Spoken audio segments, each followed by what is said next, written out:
Good morning students.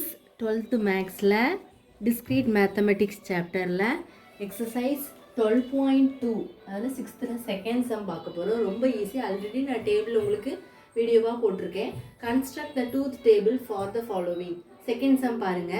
Negation of P and negation Q. ஓகேவா? இப்போ உங்களுக்கு P Q ஆல்ரெடி டேபிளில் தெரியும். அப்போ P வந்து என்னது? ட்ரூ. Q வந்து ட்ரூ. அப்போ ட்ரூ அடுத்த number true falls true falls இது வந்து ஆல்ரெடி உங்களுக்கு காமனாக தெரியும். இப்போ என்ன பண்ணணும் அப்படின்னா ஃபஸ்ட்டு வந்து ப்ராக்கெட்டில் இருக்கிறத கண்டுபிடிச்சிட்டு தான் வெளியில் உள்ளதை நீங்கள் கண்டுபிடிக்கணும். அப்போ ஃபஸ்ட்டு நீங்கள் என்ன கண்டுபிடிக்கணும்? நெகேஷன் Q கண்டுபிடிக்கணும். அப்போ இதுக்கு நெகேஷன் கண்டுபிடிக்கணும். ட்ரூ வந்து என்னதான் சேஞ்ச் ஆகும்? ஃபால்ஸாக சேஞ்ச் ஆயிரும். ஃபால்ஸ் வந்து என்னதான் சேஞ்ச் ஆயிரும்?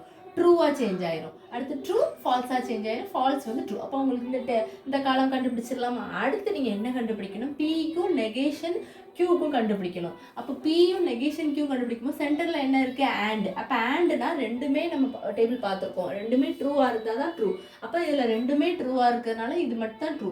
இதுவும் சேஞ்சாக இருக்குது. அப்போ ஃபால்ஸு. இதுவும் சேஞ்சு. இதுவும் டிஃப்ரெண்ட். ஸோ இப்போ இது எல்லாமே என்னது?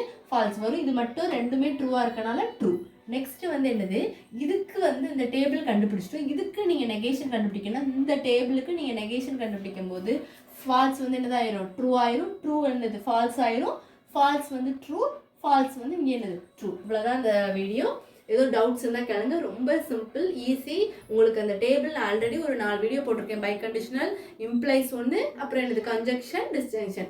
இது ஃபுல்லாக நீங்கள் தெரிஞ்ச ஆண்டு, ஆறு, அந்த இம்ப்ளைஸ், பை கண்டிஷன், இந்த 4 டேபிள் தெரிஞ்சாலே ஈஸியாக இந்த எக்ஸசைஸ் உங்களுக்கு ஈஸியாக இருக்கும். ரொம்ப நல்லா நீங்கள் நல்லா புரிஞ்சு பண்ணிக்கிட்டீங்கனாலே ரொம்ப உங்களுக்கு ஜாலியாக போகும். ரொம்ப ஈஸி தான். எதுவும் டவுட்ஸ் இருந்தால் கண்டிப்பாக கேளுங்க ஸ்டூடெண்ட்ஸ். தேங்க்யூ.